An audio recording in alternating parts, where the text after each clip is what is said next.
We are ready, Executive Director Williams. Thank you, Jessica. Okay, so the special meeting, study session for the Board on Early Literacy is called to order at 12:03 p.m. We do have Member Wellborn, Superintendent Hoffman, Member Ruiz, and Member Baker with us today.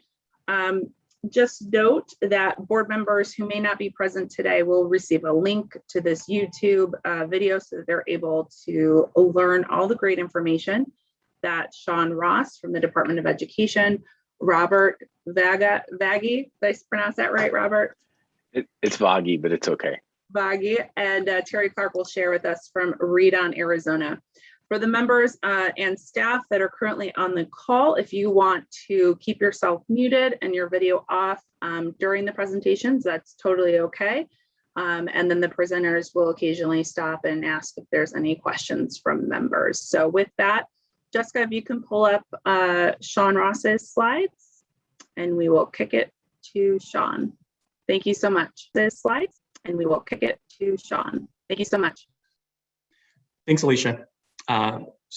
Superintendent Hoffman, members of the board, thank you so much for allowing us to join you today and to share some information about early literacy and about the early literacy ecosystem in Arizona. I'm Sean Ross. I'm the Deputy Associate Superintendent of Academic Standards at the Arizona Department of Education. And I'm going to walk you through a little journey about early literacy. So whenever we talk about early literacy, we always start with the need. Why do we focus on third grade reading? And so we know from countless years of studies that third grade reading is a really important line in the sand. That third grade is a point where at which we can still affect great change in helping students learn to read on or above grade level. As a matter of fact, 88% of students who failed to earn a high school diploma were struggling readers in third grade. And then students who are struggling readers in third grade are 4 times less likely to graduate high school. And this is 6 times less likely for students who are of African American or Hispanic descent. This is of particular interest to me. I'm Mexican, and I'm actually the only person in my family who graduated high school in 4 years. So I've seen this firsthand. It's actually one of the reasons I dedicated my life to literacy. Next slide. I'm going to share just a couple of data slides. Rob and Terry are going to go much deeper into the data, but I like to share a little bit just to give some context, kind of ground where we are as a state. And so the first slide that I'm going to share is from NAEP, the National Assessment of Educational Progress. And these are actually Arizona's NAEP scores for 4th grade reading, going all the way back to 1992. It's a pretty comprehensive graph. And as you'll see, we have been ticking in the right direction for quite a few years. And in particular, actually, since the advent of Move On When Reading and other early literacy initiatives that began around 2010 to 2013, we've seen a real uptick in scores. And we've closed the gap between the national average and Arizona's average for 4th grade reading. Now, we still have a lot of work to do, but it's really important to highlight that work is occurring in this space and is happening effectively. Next slide. I like to go from the national to the state just to give you some perspective. And so these are actually the Azm2 scores, our statewide ELA exam for 3rd grade over the past few years, going all the way back to 2015. And what you're going to notice is that our students tend to be at the polls. They are either proficient, so that would be the gray and the orange bars, or they're minimally proficient, which is the lowest cohort, and it's the green bar. And what you'll notice is between 2015 and 2019, our kiddos were slowly growing, making real incremental progress to the point in 2019 where we had 46% of all students proficient on the statewide exam. You know, still a long way to go, but again, moving in the right direction. And then you'll notice between 2015 and 2019, that green bar, that minimally proficient bar, which we really need to reduce, that's our lowest performing indicator, that was steadily shrinking over those years. But then we get to 2021, which is the first year that we have data since the pandemic. And you'll notice that we have gone from 46% of all students showing proficiency on the statewide ELA exam for 3rd grade to 35%. And then you'll see that our mid-proficient cohort has grown above 50%. So the pandemic has really impacted our kiddos, and it's a lot of work to do. And that's what we're here to talk about today. And again, Terry and Rob will go into a little bit more detail, but I wanted to at least set some context with some data. Next slide. So I'd like to give you just a quick overview of some of the major things happening in early literacy in Arizona. We've worked really hard to craft an early literacy ecosystem. Partners in this space meet frequently. We do our best to align our initiatives, to braid our funding, and to do what we can to make sure that we are all pointed and moving in the same direction, which is every kiddo reading at or above grade level by the end of third grade. So you're all familiar with Move On When Reading. That's the largest piece of legislation in the state. It's $45 million annually, provides about $150 per K-3 student per school across the state each year. And that has some requirements for assessing of students, the screening of students for literacy struggles, providing them with diagnostics and progress monitoring to make sure they're getting targeted interventions that they need, and then some professional learning requirements as well. Well, relatively recently, a new piece of legislation was folded in for dyslexia that required that all K-1 students be screened for characteristics consistent with dyslexia, and that every school that serves K-3 students have at least one teacher on campus who has completed ADE-approved training, making them the dyslexia designee on campus. So seeing that legislation coming, we thought about, well, here's another piece of legislation that's calling for screening, but we have this piece of Move On When Reading that already does that. How can we braid those together to relieve the burden on teachers, to make sure we're not overly assessing, and then to sort of get more bang for our buck? And so we were really conscious to work with the board, with legislators, and the department, obviously, and with our stakeholders to have those screenings happen at the same time. So this is just an example of sort of what we've been trying to do. So instead of our kiddos coming in and getting screened in the first 3 weeks for Move On When Reading, and then again for the dyslexia legislation, we actually worked with all of the vendors on our approved screener list, and we had them add the elements for the dyslexia screening into their screeners for Move On When Reading. So now kids are screened all at once. Teachers get all of that data in one sitting, and they can act on it even more quickly. And so just kind of an example of how we really are trying consistently in this ecosystem to make sure that initiatives align. And then of course, most recently, we've had a key piece of legislation, Senate Bill 1572, and that has two main components. And I'm going to talk about those in a little bit more detail in a moment, but there's a K-5 pre-service component that's working to build capacity in the science of reading in educator candidates, and then to provide data on EPPs that they can reflect on in their program. And then there's an in-service component also calling for the building of capacity in the science of reading in educators, so that all teachers are trained in the science of reading by 2028. And we've really done our best. Oh, sorry, Jessica, back one sec. We've really done our best again to braid. So you'll notice Move On When Reading, the dyslexia designee legislation, and SB 1572 all call for training of teachers. And we very purposely, and I'll go into this in a little bit more detail in a minute, have aligned that training so that teachers who obtain that training, it works for all of those pieces of legislation instead of having to sort of parse it out. So I just wanted to kind of show you that connectivity. And then the next slide. So just as a quick overview, again, that K-5 literacy endorsement has two components. First is that pre-service component. So these are for educator prep programs and for teacher candidates. And it's required for any K-5 teacher of reading. And this is actually true for the in-service component as well. So that's classroom teachers, early childhood educators who work in the K-3 space, interventionists, literacy coaches, special education teachers. So anybody who's directly working with students with reading, that's what the endorsement is calling for.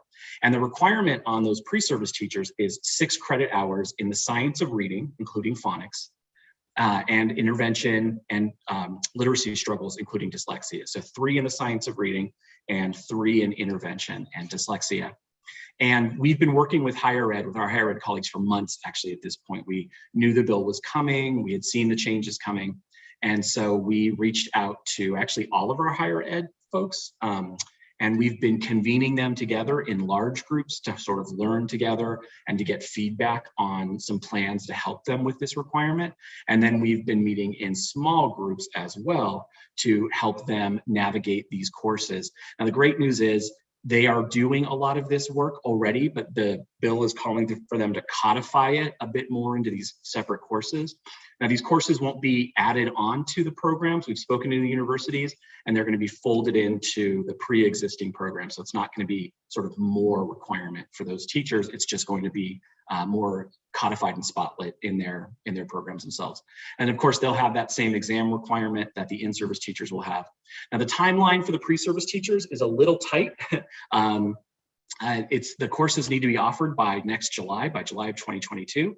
That's a pretty tight turnaround for them because it takes about a year to change or adopt a new course in higher ed. But again, we've been working with them for months, and they're really doing their best to meet those requirements. And then those pre-service teachers have to have the endorsement by 2025. Next slide. So moving to in-service educators, you're going to see a lot of the same information. Again, impacts any K-5 teacher. And there are a couple pieces that are, again, the same. So that coursework or training piece is also required. So it's, again, that 6 credits. It'd be the same courses the pre-service teachers are taking, or they can take equivalent training. And I'm going to go into more detail about that in just a moment. They'll also have the requirement for the exam. But a couple things, key pieces are different. One is educators who have a reading endorsement will be exempted from this endorsement, or will automatically be granted it, because the reading endorsement is actually more intensive than the K-5 literacy endorsement. It requires more coursework that's nicely aligned to this. So that's actually about 12,000 educators across the state. So that's great news. They'll automatically have that piece in place.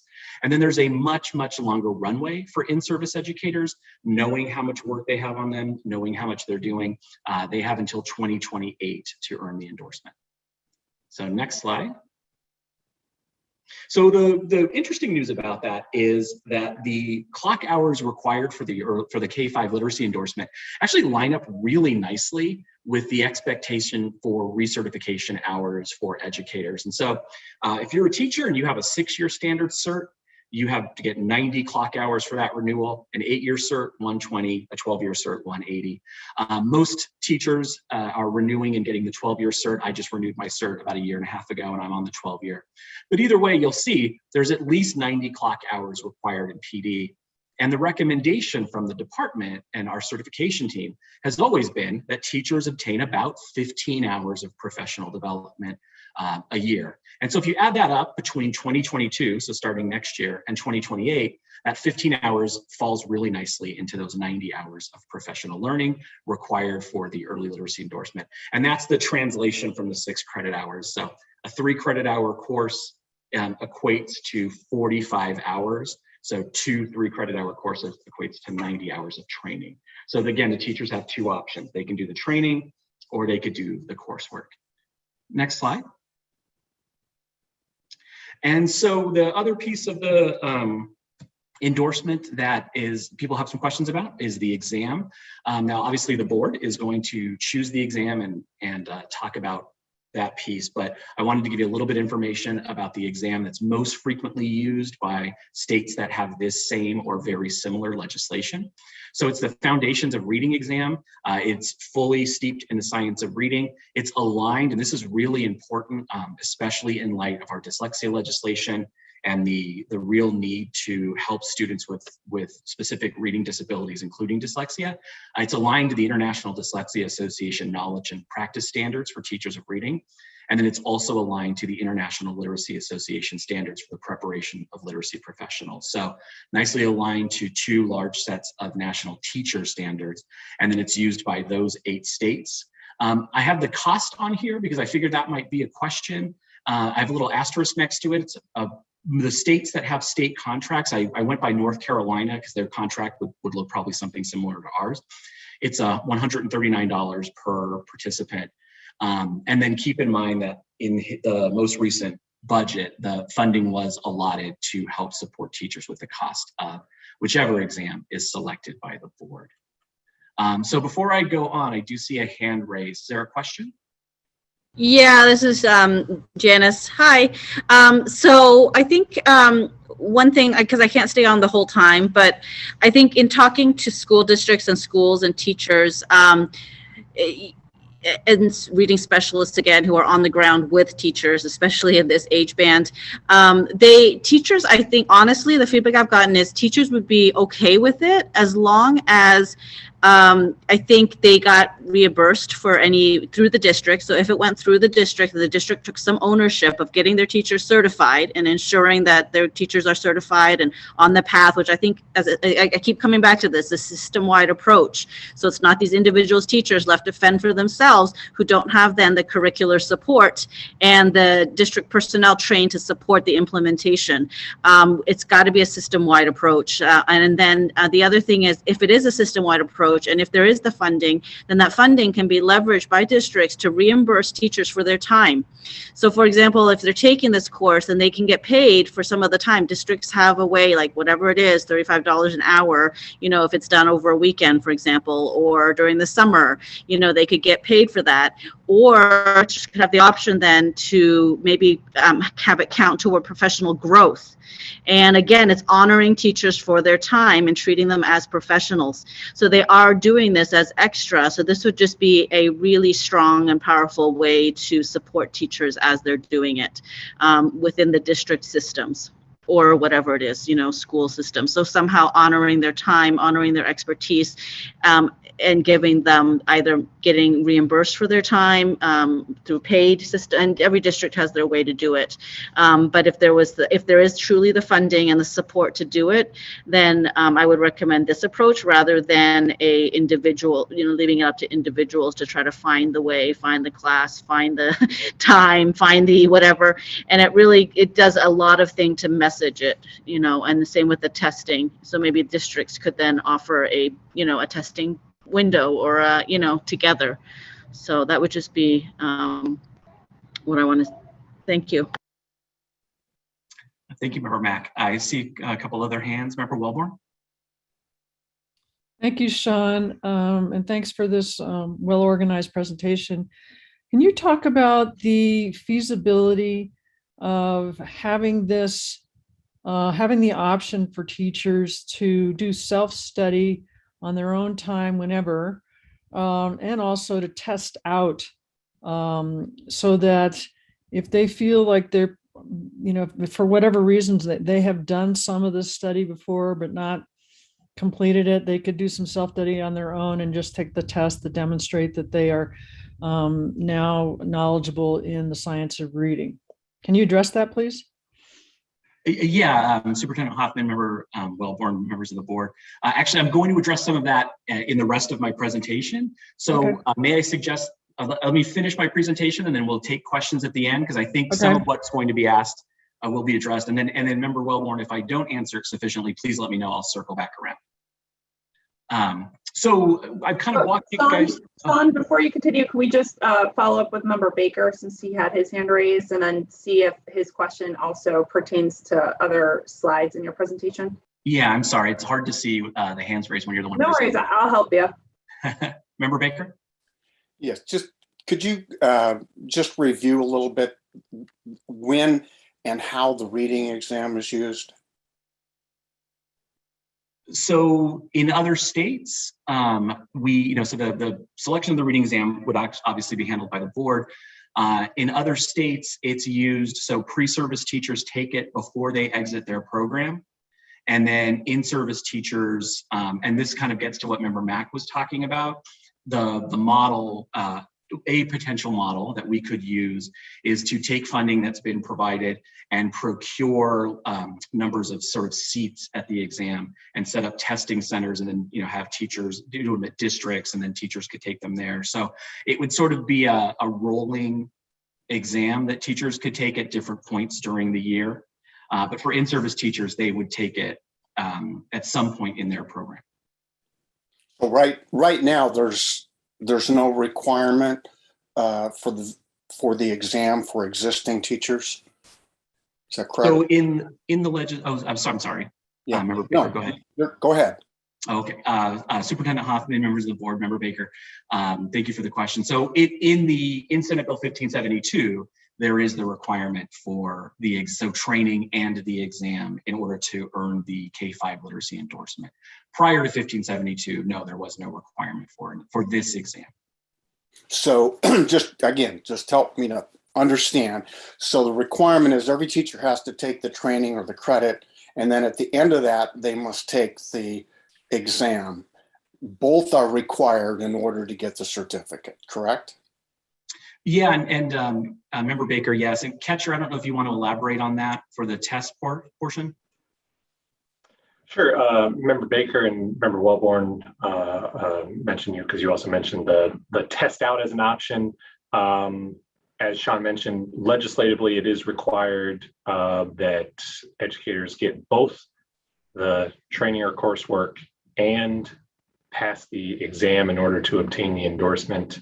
And then, of course, we've talked a lot about the excellent teacher pathway. That pathway would exempt educators from having to obtain the coursework or training and pass the assessment. So the legislation wouldn't allow the board to provide a test out option of the training or coursework. The statute is essentially all or nothing. They either have to do both the training or coursework or they qualify for the pathway and they don't have to do either. So that's essentially, the test out option is essentially, off the table for consideration. But there's nothing to prevent the board.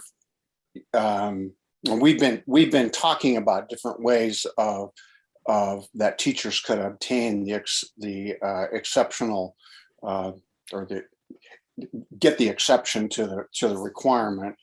There's nothing that prohibits testing from being part of that procedure, is there?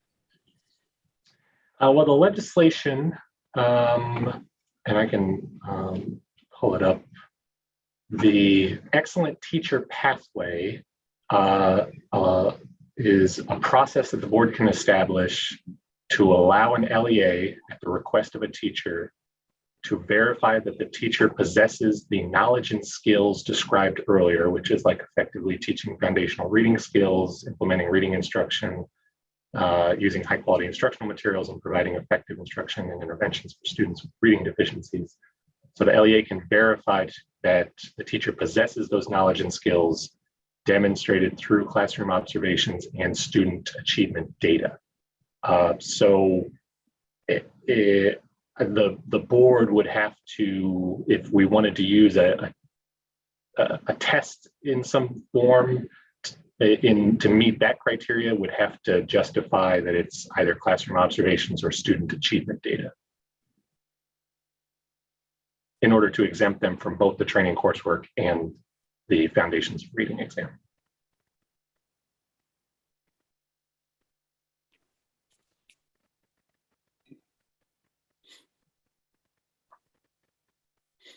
I guess I'm sorry. The two things listed in the legislation, the observation and the data, aren't those like the minimum that doesn't preclude the board from adding additional things, does it? Well, I guess Member Baker, we'd probably want to seek some AG opinions on that particular question. We did ask Lou to weigh in on the test out option, and that was what I just relayed is essentially a summary of what he provided as well. So on that, I think I'd probably also advise we allow us to go back and ask Lou on that particular question too. Thank you. I think that's back to you, Sean. All right, thanks, Catcher. Thank you, Member Baker. So next slide, please, Jessica. So we've talked a lot, and in this presentation, you'll hear me talking a lot about training in the science of reading, a test in the science of reading. And so I just want to spend one quick moment on what is the science of reading, because it's a blanket term for a body of research going back over 50 years, but most famously to the National Reading Panel from the year 2000, which has been built upon over the last 21 years. And in that panel was the establishment of the big pillars of early literacy. And for many of you, these will be very familiar. And so this is actually the core of this. This is what we want teachers to be trained in. This is what we want teachers to be able to help guide students through. And so the pillars of early literacy, the science of reading, really focuses on these 5 areas. It's phonological awareness, which is the sound of our language. So it's the ability for a student, for a child, to manipulate and parse sounds. And so that's the foundation of all reading. It's the foundation of early language. And it's actually, we know from studies, the least developed skill in our teacher population is the ability to really teach and reinforce phonological awareness skills. And that's the foundation of all reading. So that's a really key component. So once students are guided through how to parse sounds and manipulate sounds orally, and phonological awareness is all about sound, you then jump to phonics, which is letter sound correspondence. It's knowing that the sound b is the letter B, and then being able to move from phonemes, from sounds, to graphemes, which were written letters and words. And then the kiddos take a big jump because they start putting those phonics together and they start breaking words apart and manipulating them, and then looking at parts of words, and then whole words, and then sentences and paragraphs and all of that fun stuff that comes with reading. And then we work on fluency, which is the ability to read at a sufficient pace to support understanding. And then we move into vocabulary and then comprehension. And so reading comprehension, of course, being the ultimate goal of reading. And so these are the pillars of early literacy. And this is what we're really looking to train all teachers in, so that they understand how these all work together, how they develop cognitively in a child's brain, and then how to really teach and reinforce these skills, in particular when a student is struggling and is struggling at maybe those foundational levels, which require some extra work. And the importance of this, again, is we know that by third grade reading, we know it's important that students are reading at or above grade level. We also know that 85% of all struggling readers can read at or above grade level by the end of third grade, if they receive targeted supports in these areas as early as possible. Next slide. So we're very aware that one of the concerns about this endorsement is that training for teachers. And so I want to show you a little snapshot of what we're doing to sort of provide as many options as possible for educators of high quality trainings in the science of reading. So just a reminder, any educator with a reading endorsement will be exempted from the K-5 literacy endorsement. So again, that's about 12,000 educators. Educators can take coursework through an approved educator prep program or through an institute of higher education. So instead of going the training route, they could, let's say they're working on their master's, they could take those same 6 credits that teacher candidates are taking. That's going to meet the requirements. But if they do want to go the training route, we are doing our best to build out a vetted list of trainings with multiple modalities and at multiple price points to sort of meet the needs of teachers across the state. And so, Jessica, can you do me a favor and click on, actually, you probably don't have the link, do you? Oh, you do, yeah. Will you click on that dyslexia training link? So I want to just show you quickly, as part of dyslexia legislation, we built out a list of approved trainings in dyslexia. Now, this is a living list. It's an iterative list. We have new trainings being submitted, every few months that we're reviewing and vetting and adding to the list if appropriate. But what I want to show you just very quickly is that there are 3 tiers required for the training for the dyslexia designee. And that first tier, that first column in the middle with the X's, is about the science of reading. It's about reading instruction. And so we've actually already vetted all of these trainings. So these trainings not only count for the dyslexia legislation, they also can count for the early literacy endorsement. So getting kind of more bang for your buck. So if you get that piece on your way to the K-5 literacy endorsement, you're actually also well on your way to being a dyslexia designee for your campus. If you'll go back to the slides. Thanks, Jessica. We are also building out trainings of our own. And so if you'll click that next link, that reading fundamentals, actually the one above it, Jessica, there you go.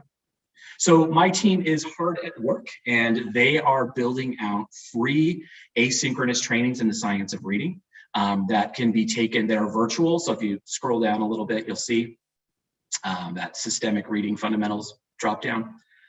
So these are free trainings. They're vetted. They're all focused on the science of reading, and they're asynchronous, and they're designed so that teachers can either take them individually, if that works best for their schedules, Or they can take them in teams. Their coaches can use them as their PD during the year, and they can do them as a group. And so right now we have 15 hours posted.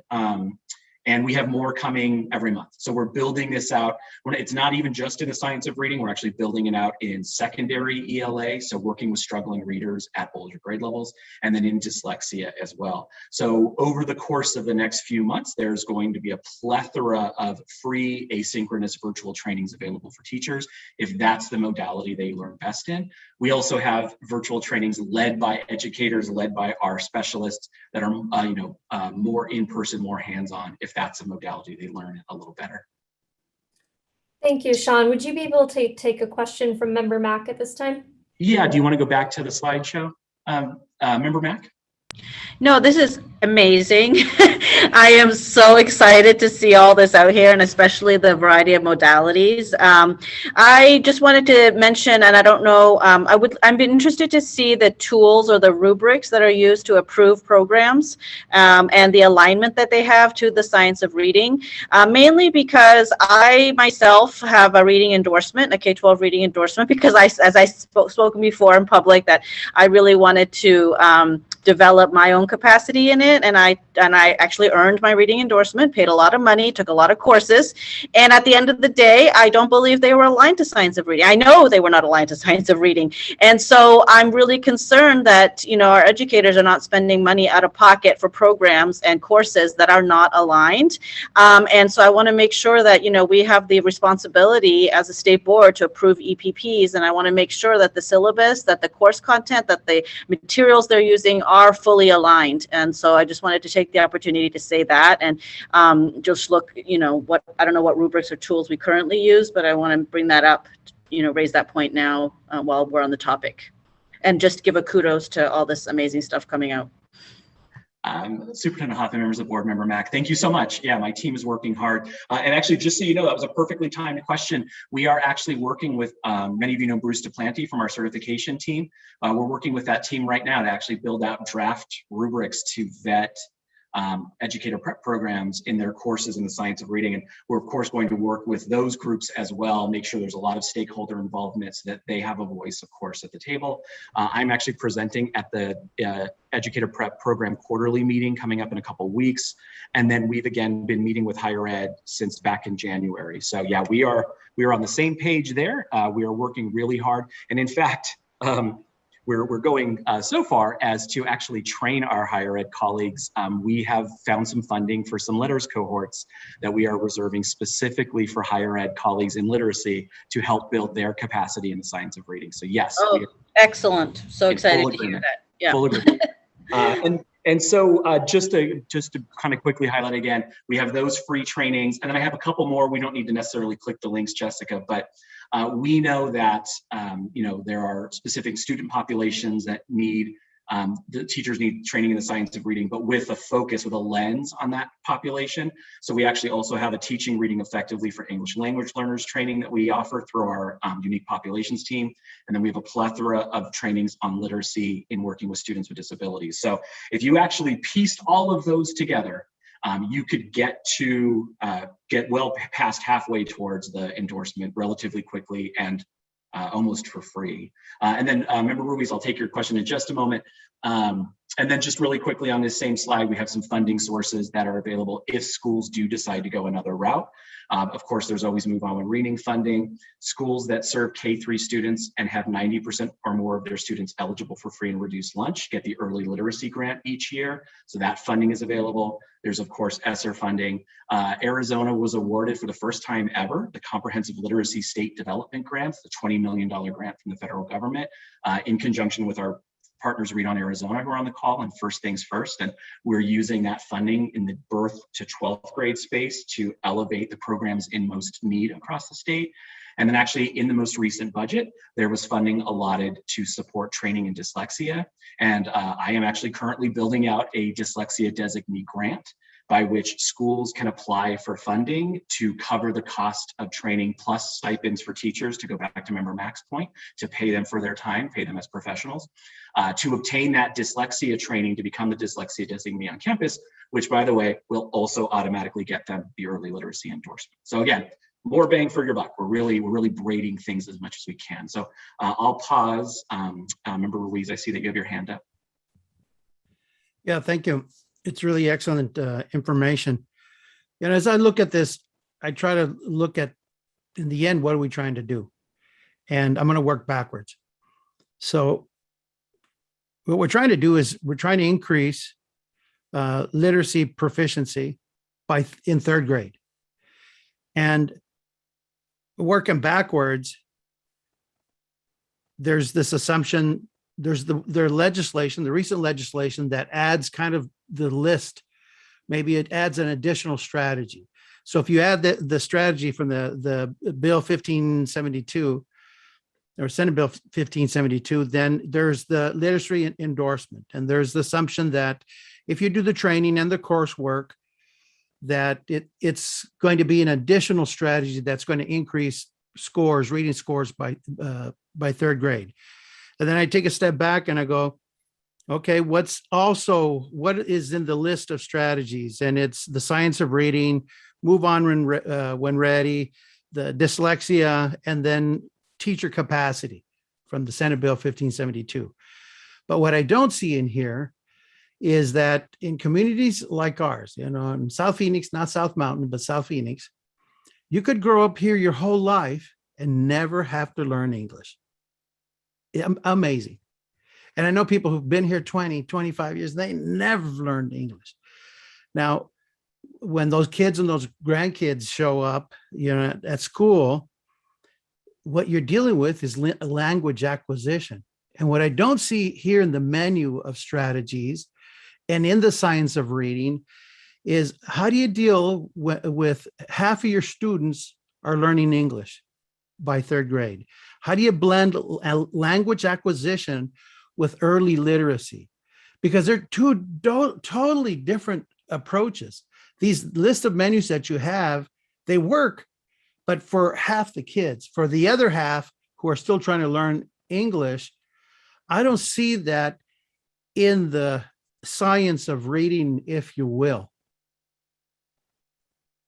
So Superintendent Hoffman, members of the board, Member Ruiz, it's an excellent question. We know that a significant portion of our students are English language learners. And so we actually do have, we have our unique populations team that serves those students. And they, just to highlight again, I have one of their 15-hour trainings listed, but it's only one. They have a number of trainings in the science of reading and adapting those practices, actually really extending those practices to English language learners. The practices are actually very similar, in particular if you're looking at Spanish, because English and Spanish are both phonetic languages. And so the core of the practices are actually the same. To teach a student to read in English or Spanish, you're still building that oral language. You're still teaching them that a sound corresponds to a letter. You're still teaching them to understand that sentences are made up of words and then building from there. So actually the skills are very similar, but there are of course pieces that are very necessary to support that language acquisition. And so actually that's why, and I'm really thankful for you for bringing up this point as somebody who grew up in South Phoenix. I'm really thankful for you for bringing up this point. Every step that we've taken in this process, and actually every step we take in this space, we have our unique populations team. We have representatives from our English language learner community. We have representatives from our special education community. We're really conscious to understand that we're treating all children, that we're looking at the whole community, and that a gen ed teacher is a teacher of all students, right? And that includes English language learners, that includes students with disabilities. And so actually baked into every single thing we do is that focus on, here's a core element, and then here's the piece for these other populations. And so we're actually really excited about that because that is in concurrent development. As I said, that list of trainings that we're bringing is iterative and it's growing. And then the parallel trainings for those student populations exist and are growing as well. So excellent question. Yes, we are absolutely cognizant of the needs of all of our students. And really, there's a lot of years of research that the science of reading, again, those core concepts are what all students need to learn to read. But then again, there are those core pieces that you need for different populations. And that's what we're doing in our trainings. So thank you. Yeah, just one more question, common question. And that would be, it'd be interesting to find out if you were to, break out all the schools and try and, ascertain English literacy. It would be interesting to see those schools that are dealing with English acquisition. What's the difference in the test scores? And I think you would see two types of schools in Arizona. And I'm not sure that this is going to fix.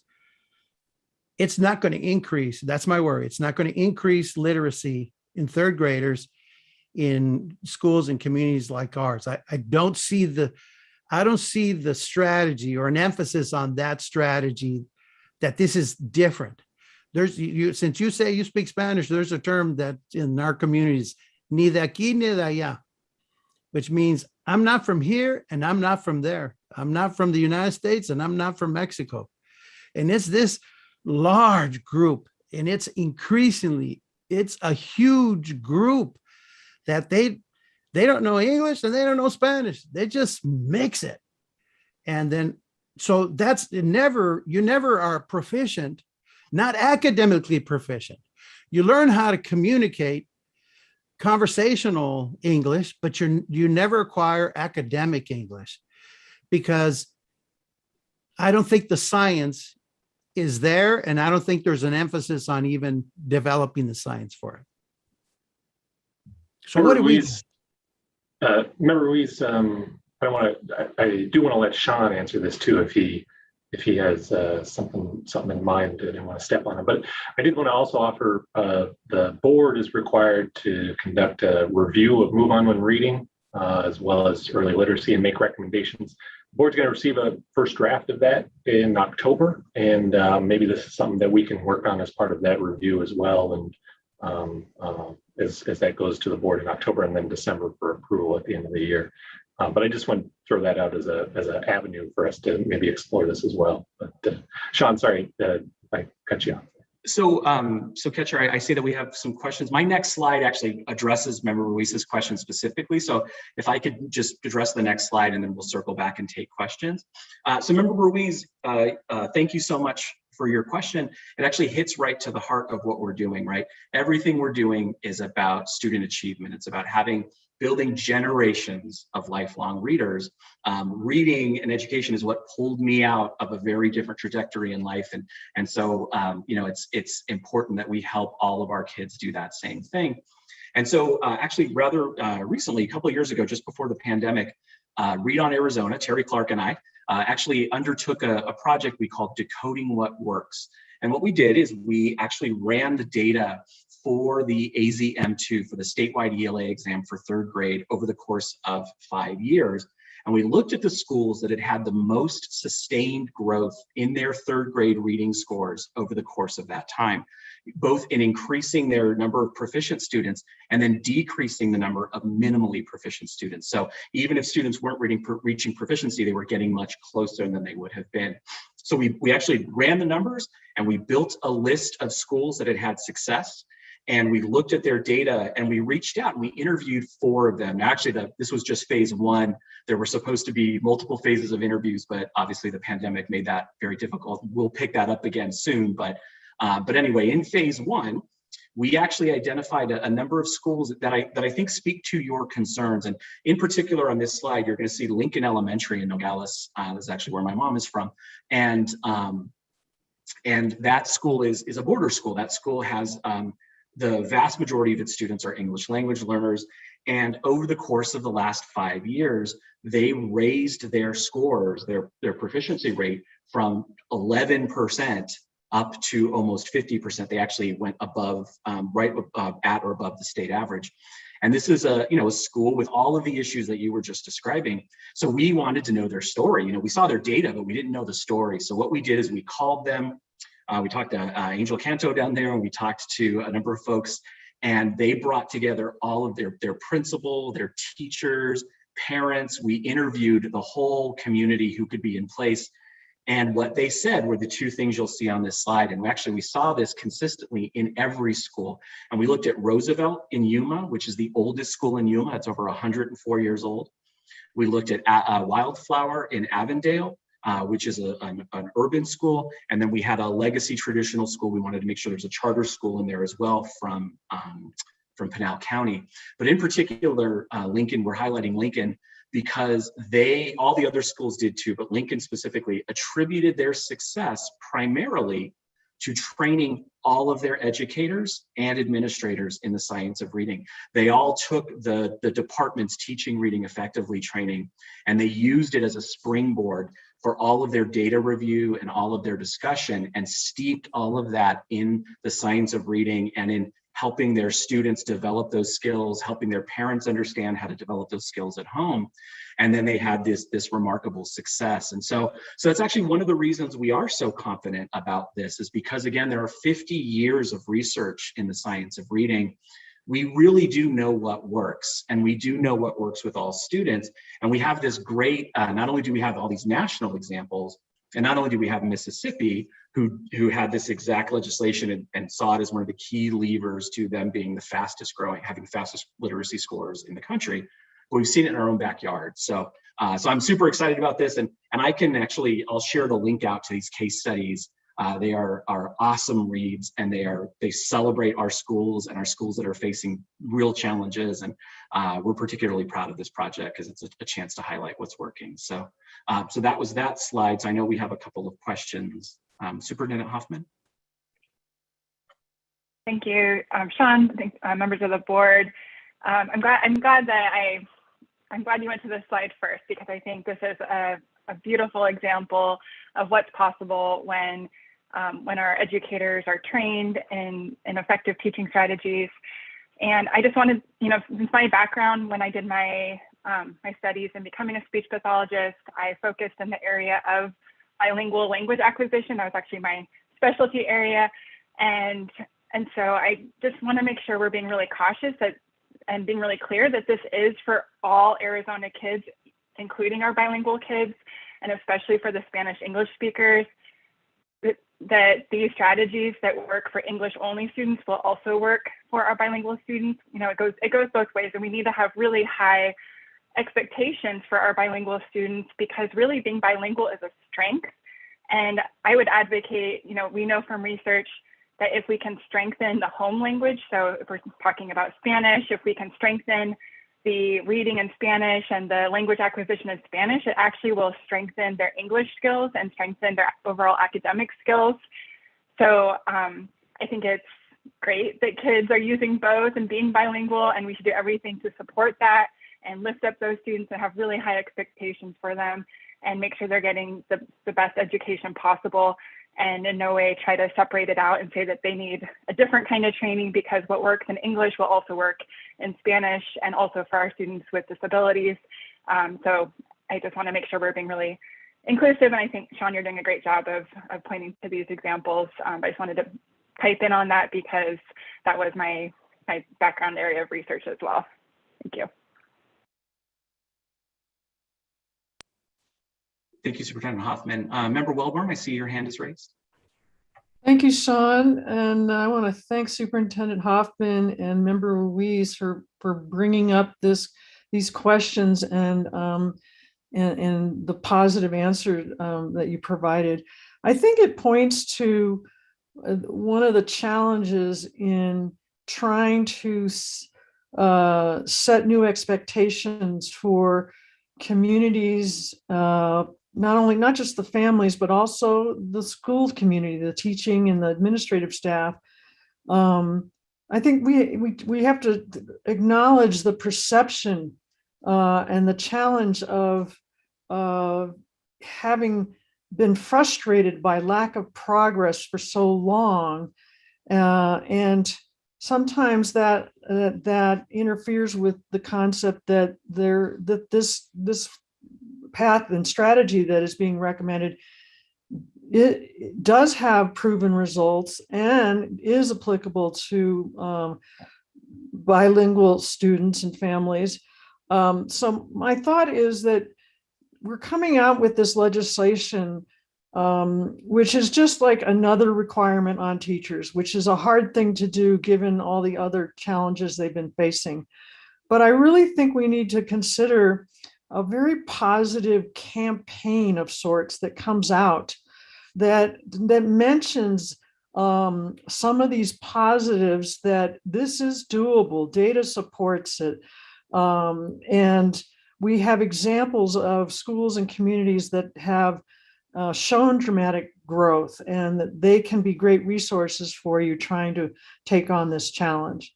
I just think that would be very helpful to go along with adding another requirement to teachers. Thank you, Member Wellborn. Yes, we welcome all the support in messaging. I think that's really important. And actually, I'm sort of wrapping up quickly here. Again, I'll share that link because we have other case studies from other schools as well, and those schools deserve shout outs. And then just as we're going around and talking about the endorsement, of course, the board is under discussion about the alternate teacher pathway. Proficiency model was suggested, and then a growth model is being investigated, and actually by the people on this call. And so, Terry and Rob would talk about that in more detail. So that's actually, Jessica, if you go to the last slide, that's kind of it for my piece. I just want to restate, everything we do in this space is really conscious. Everything we do is all about collective impact and collaboration, working with our stakeholders in the birth to 5, the K-3, K-12, higher ed spaces. We've really crafted a pipeline from birth to 20 so that we have everybody on the same page, pointed the same direction. And it is really ultimately about student achievement, right? Again, just on a personal note, I was a gifted reader, and it changed the course of my life, literally. And so I want all students, I want every child to have that same right. It's a civil right, and I want to make sure that every kid is a lifelong reader. And so I'm so thankful for this time. I'm here for more questions, though I want to make sure to carve space out for Terry and Rob. But I'm also here beyond now if you have any questions, and I'm really happy to help. So thank you very much for this time. Thank you, Sean, for your presentation today. Next up, members, we have Terry and Robert from Reno, Arizona, who will be sharing with you some of the data that they have on the pandemic's impact on early literacy. Just so you all know, I am jumping from this call because I have to go to another board meeting, but Ketcher will lead you all from the board staff side. So with that, Robert and Terry, welcome, and thank you so much for taking time to speak with the board today. Thank you. I'll be quick. I'm just going to actually tee Rob up, but I'm Terry Clark. I help guide the work of Read On Arizona, Arizona's early literacy initiative, focused on improving literacy outcomes for children birth through the end of 3rd grade. One of our key strategies is to look at data and really use it to help inform all of stakeholder strategies and solutions. We have a data group that looks at that, and we recently presented some initial findings related to K-3 benchmarks and the impact of the pandemic to ADE leadership. And so we really appreciate Superintendent Hoffman and the members of the board having us today and letting us share a little bit of that. Because I think in context, it helps you understand why these strategies and solutions are so important at this time. So just want to introduce Rob Boggy.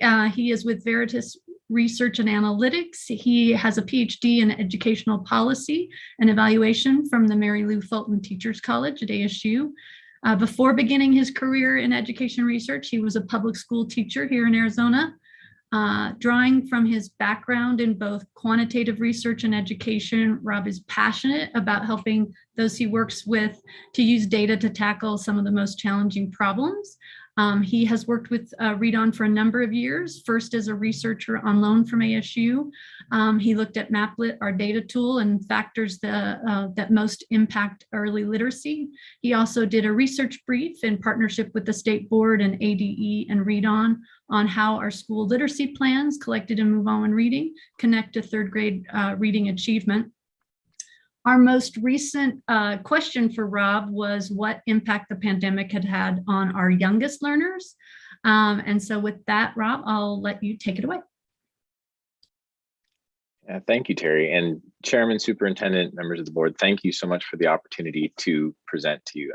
As Terry mentioned, I'm a former Arizona teacher, and so to be able to present these numbers, just know that it's meaningful to me because all of these numbers have faces and names, as I know they do to many of you. So that said, I'll move on, as I know time is of the essence.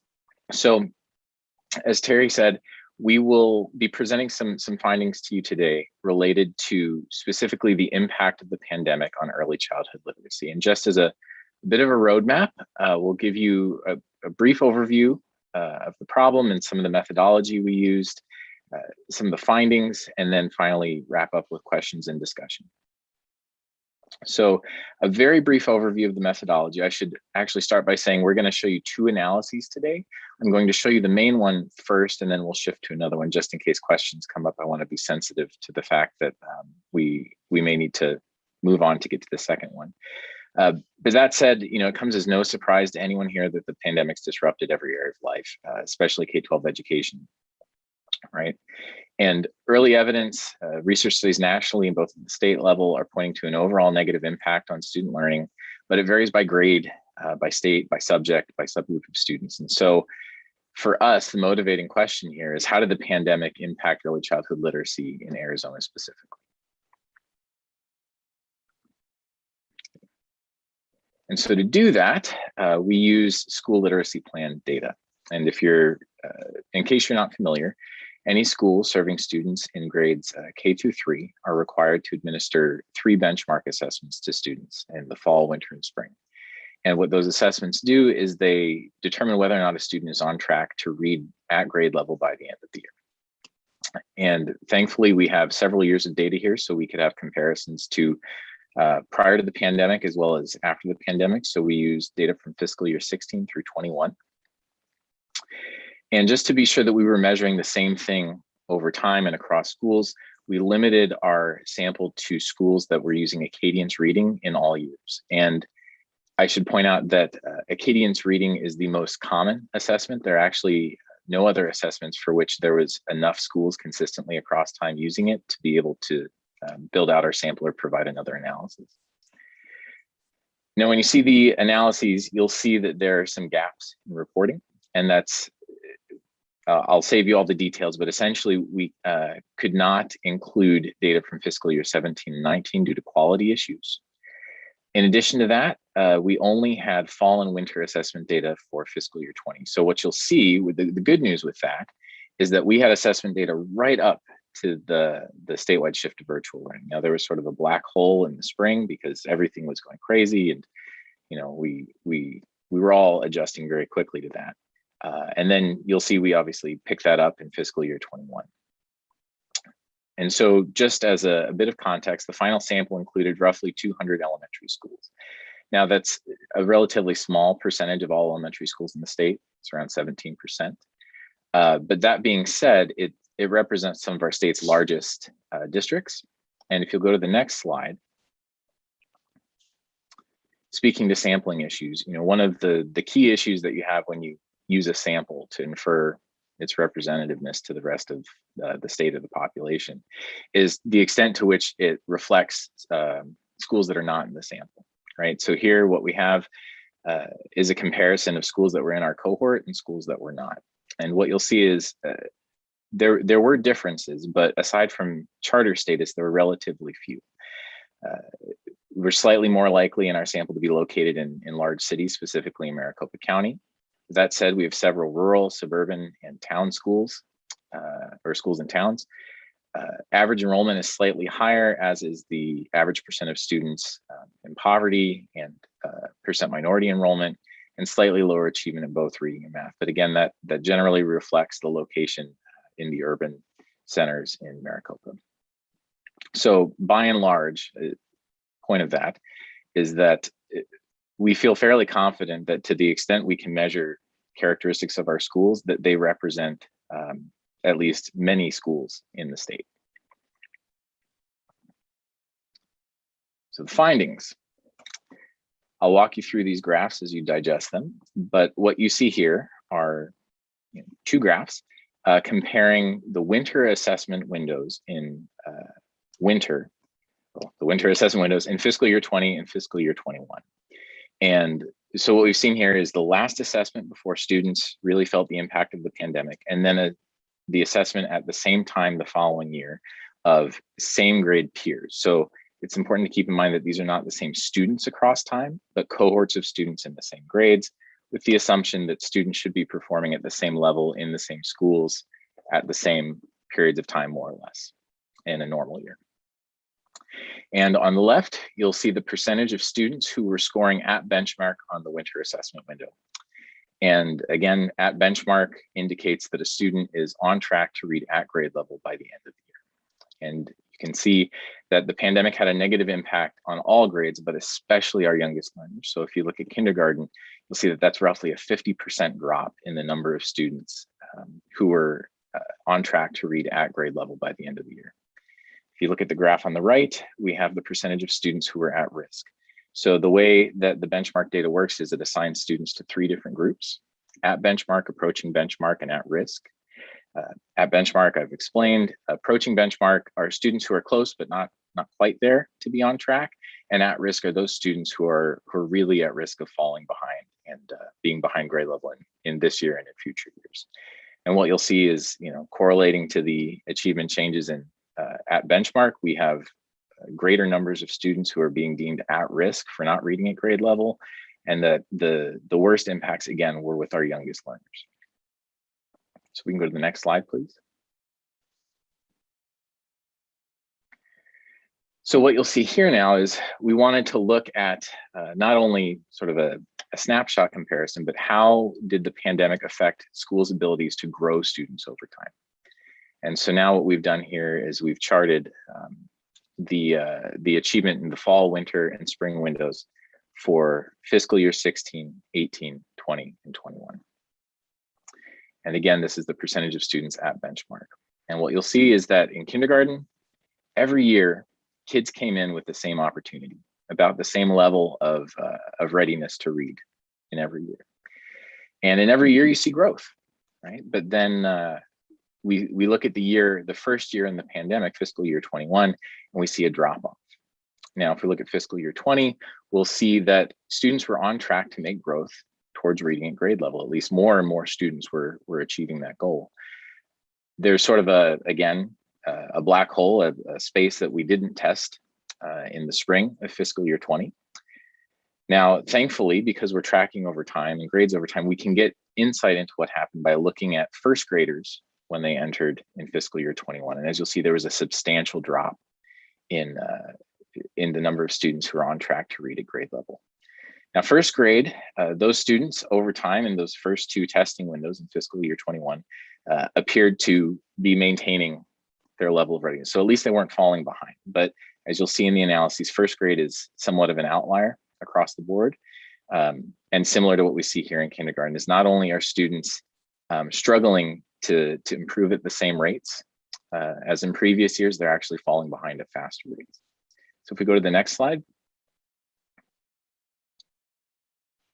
Here we have second grade students and third grade students. And again, this is sort of reflective of all the data that we're seeing is in the year prior to the pandemic, there was not the growth we would have liked, but it wasn't, going in a direction that we wouldn't expect. But once the pandemic hit, we see that students entering the next grade in the next year are achieving at lower levels. But what's more is that students who've now been in school in fiscal year 21 are falling behind at much faster rates. And so if we can go to the next slide. So key takeaways. Students in grades K through 3 fell behind after the statewide shift to virtual learning, and the greatest impacts were in the youngest grades. In kindergarten, again, this was a 50% drop in the number of students who were scoring at benchmark compared to the previous year. And what we see when we look across years is that those learning losses that occurred in fiscal year 20 in the spring carried over into the fall of fiscal year 21. What's really concerning is that those losses are persisting, right? And in some cases getting worse. And now a point that I think is just important to bring up, but it wasn't the focus of the work we were doing, is that even in normal years, the benchmark trends were either staying the same or decreasing over the course of the year. If we could go back 2 slides, I'd like to just point that out. I think the kindergarten slide is a great example of this. So as you'll see here, right, in kindergarten, everybody's coming in with the same opportunity. In every year, that growth trajectory starts to decline. And as you'll see, there are echoes of that in every grade following, where every year fewer students come in ready to read. So if we could go back to the summary slide, thank you. So again, in other words, students were falling behind even before the pandemic. This just happens to be the first time someone has looked at this data in this way. We're going to pivot now to the next analysis, but I feel like it would be a good point to stop and see if there are questions related to anything I've just showed you.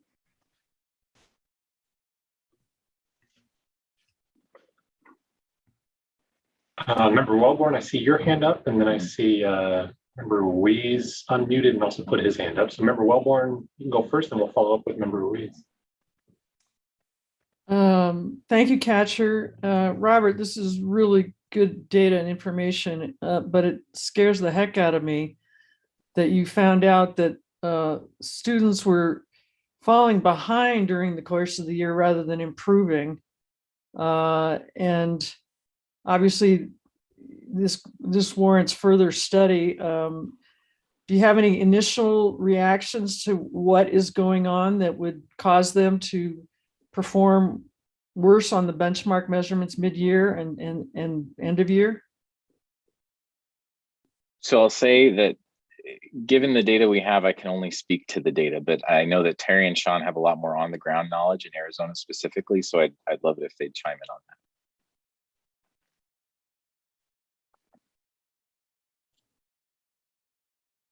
So, Terry, go ahead.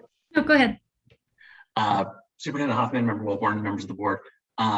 So actually, my question, Rob, is in the data, are they falling behind relative to the expected growth between the administrations, or were they like what does falling behind mean? I think we need some clarity in that. Absolutely. So what it means is that in the fall, you can assume, let's say we're talking about a classroom.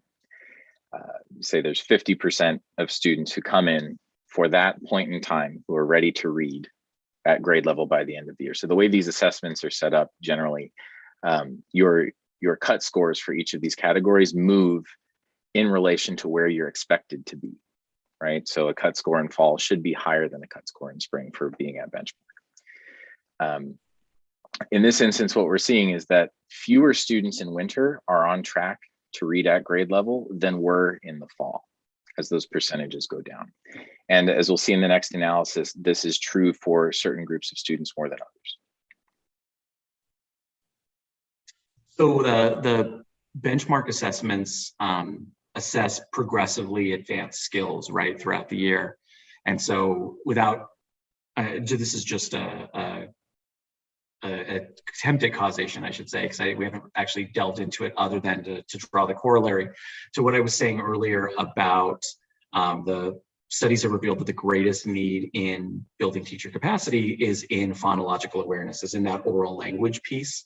And so when students come in at kindergarten, they're being tested at a very early nascent stage, and then there's an expectation that those skills have grown by the next administration of that benchmark. And so what we really need to do, which is part of this initiative, is to give teachers the ability to build their capacity to meet the needs of those kiddos in that really important space early on in kindergarten, in building those phonological awareness skills, building that sound correspondence skill, because that's really what's being assessed in the first benchmarks in kindergarten, because the kindergartners haven't made their way to necessarily the phonics component yet by that administration. So again, this is just a corollary, but I think it connects really closely to what we discussed earlier, which is the need for an augmentation and capacity in the understanding of that foundational part of reading. Terry, I saw you shaking your head. Yeah, I would just, again, the data, we cannot for sure say there is any causal relationship, but I would agree with you just in the research and the studies that have come out as of late in the last 5 years. That's what if we were able to do a deeper dive and do of full-blown research, that's what we would probably start to uncover. So I agree, and that's why we're hopeful that some of these solutions will help address that. What's happening in kindergarten and first grade and is critically important.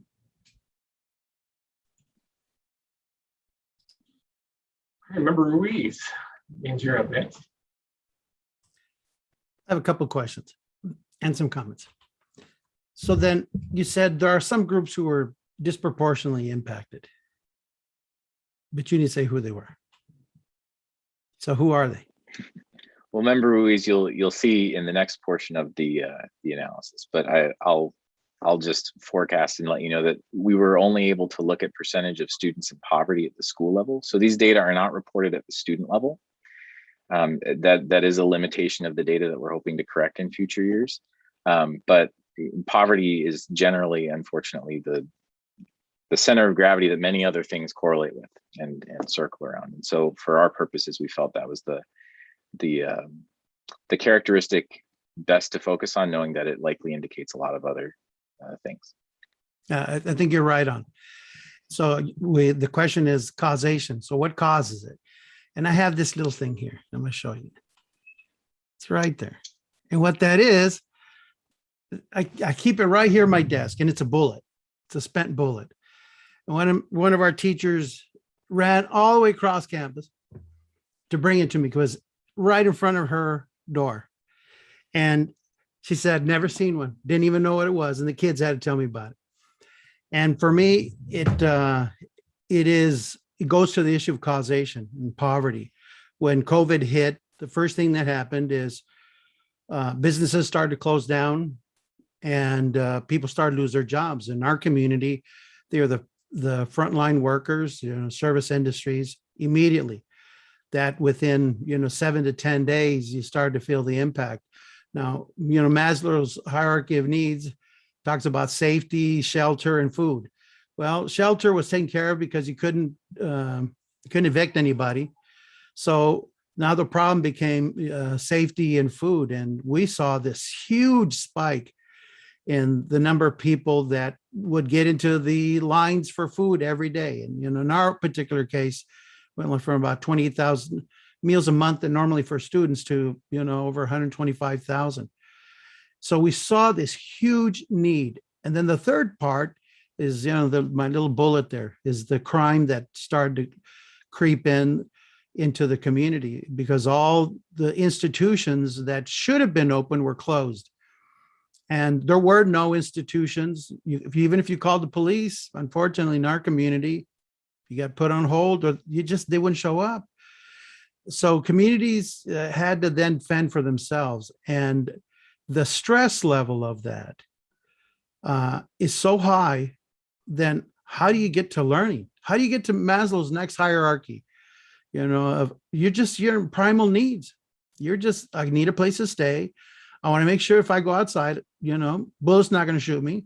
I want to know that there's food. And, I saw that and I saw the effect of that for over a year, 12 months plus, and we're head into 18 months and you can see it. And so I'm not surprised that, scores are going to fall. And I think we have to go to the issue of causation. There's something here. And, I know you have to put it in scientific language about the correlation between this X and Y. But for me, it's just simple. It's my little bullet here that, right in front of the doorstep of one of our classrooms, and the kids have to be exposed to that. And we have to deal with that and have to find out what's the solution to that. And it's not going to happen in 3 months. It's not going to happen in 6 months. It's not going to happen in a year.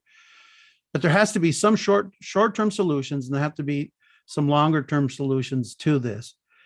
And so I'm hopeful, and I'd just like to hear your thoughts, comments, or additional analysis.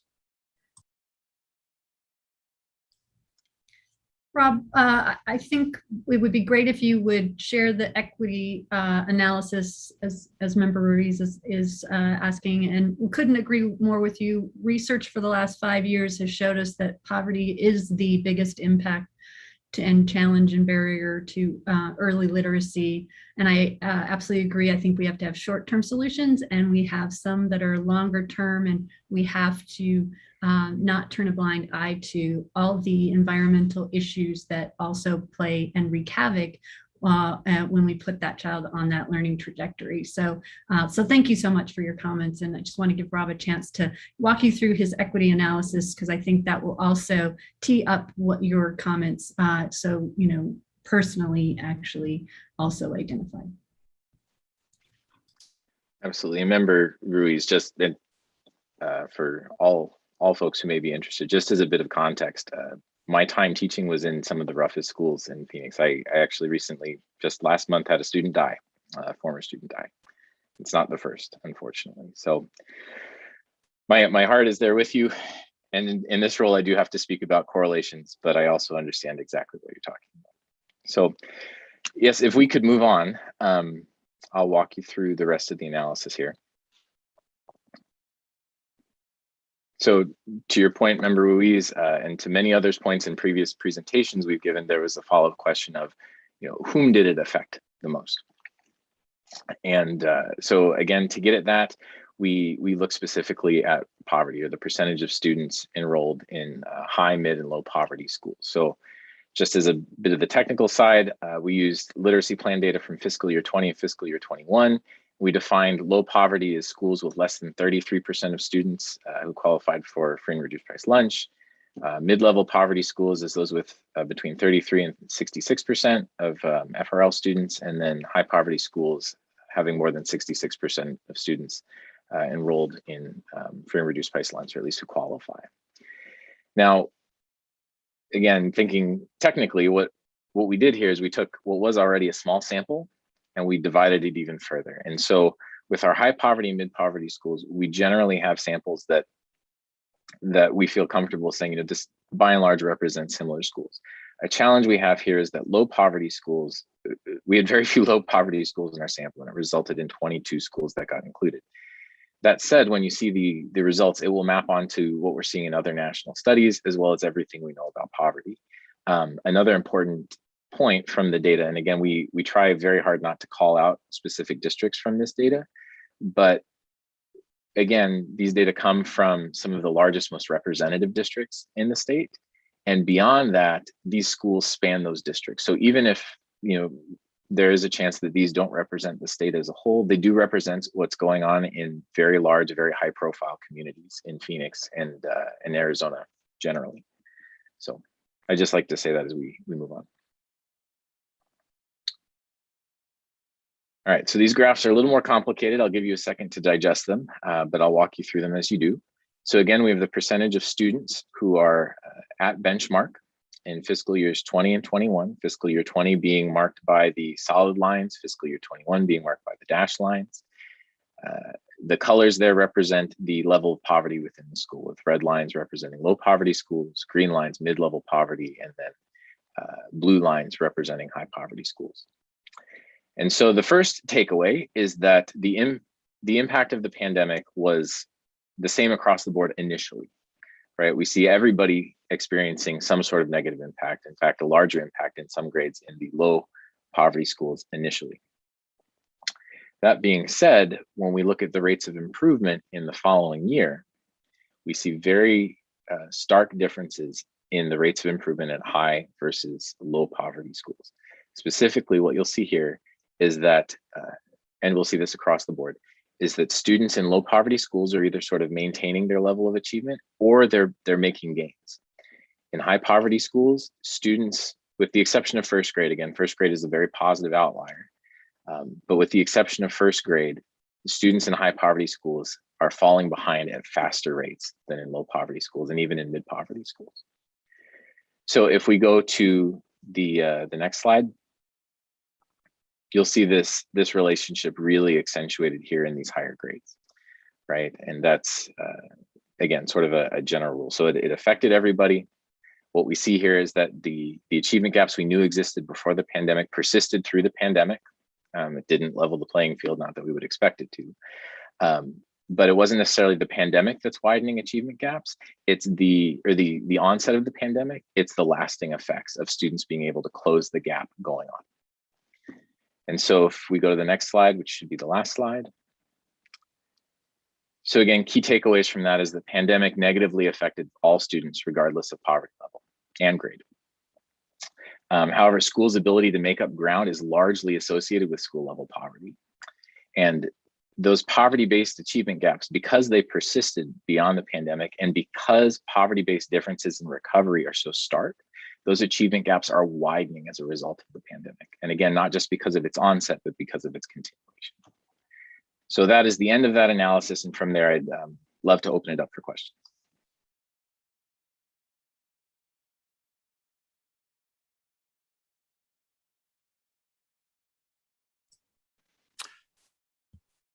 I think for me, I kind of sigh and go like, oof, there's a heavy lift, but not impossible, you know?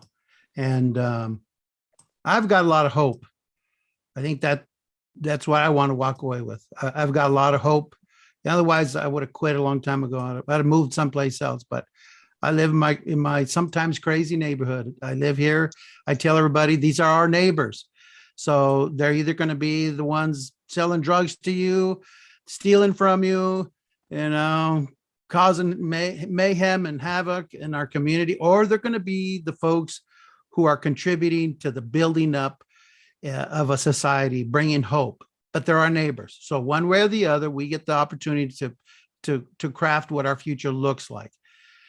And I don't know, I'm like you, I scratch my head and I don't know the answer today, but I know that, but I'm hopeful and I know that we'll find it. And then we just have to make sure, for me personally, is that as we move ahead, we're not punishing, these communities further, but it's not we're holding the carrot out there and not the stick. Thank you. Member Wellborn, so you got your hand up too.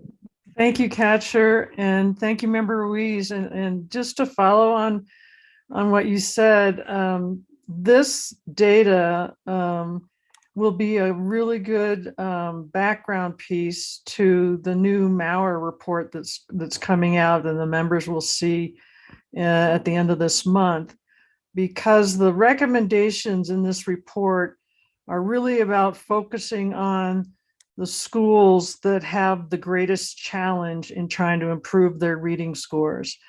And what I've said for a long time is we're never going to improve our statewide proficiency numbers until we start focusing on the lowest performing schools and providing them with some additional resources. If there's a way to condense this really good information and data, Catcher, or provide it as, maybe we could do a little executive summary of it, but as background material to this report, because to the Maurer report, because the point is that the pandemic has exacerbated this challenge we have, and we need to recognize that and recognize that we're still in it, and we need to start addressing the needs of these highly challenged schools to try and help them cope with what they're dealing with. So I want to thank you for this work. It's really valuable. Thank you. Wellborn, we'll work on trying to incorporate it. I think right now it's at least cited, but maybe we can work on incorporating it in a more explicit fashion as well. Member Baker, I see you got your hand up too. Unmute myself. Just some comments. I think we all agree that literacy is absolutely critical, and especially early literacy. And we can all agree that the pandemic has really wreaked some havoc. And something has to be done. Improvement needs to occur. And I think we all want to do something that will influence things in the right direction. And I think we also all agree that a scientific approach to reading is definitely the best approach and one that should be done. The issue, go back to that very important question that member Louise brought up, and that is what's the cause? And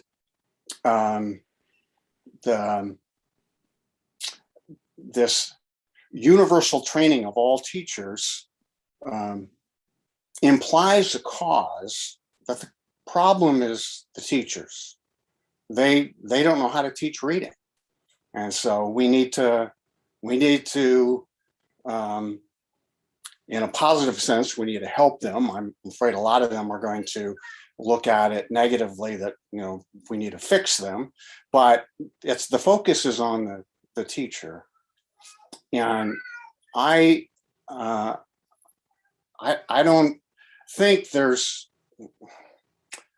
much of a track record or research to prove that a universal training requirement is really going to make a difference. Some of the examples that Sean brought up with specific schools and specific school systems, that's good stuff. There are systems who are showing amazing results. They're doing that because the system is working really hard at improvement, and as part of that improvement, they do training.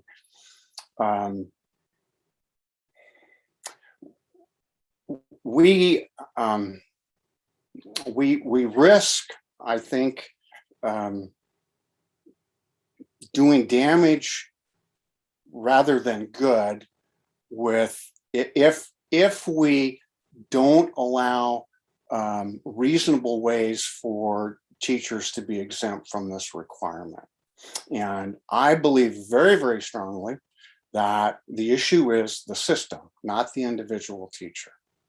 It's the system's responsibility to respond. It's the system's responsibility to determine what kind of training their teachers get and what kind of follow-up occurs with that training, the coaching, the observations. Training in and of itself, over and over again, we've seen that if it's only an isolated requirement, it doesn't have much of an impact. I have the opportunity to be struggling with an issue of cancer, and my oncologist, if you go on the internet, there's all kinds of treatments that people put forward. So this is how you deal with cancer. My oncologist has a saying he loves to use, and that is, we must be very careful to know what we do not know. And so before we make a universal thing, we need to ask, is this really going to make a difference? Now, the law is the law, so we have to deal with the law. But I feel very strongly that the responsibility for exemption should occur at the local level, where people know what's going on and are in the best position to determine if an exemption should be made.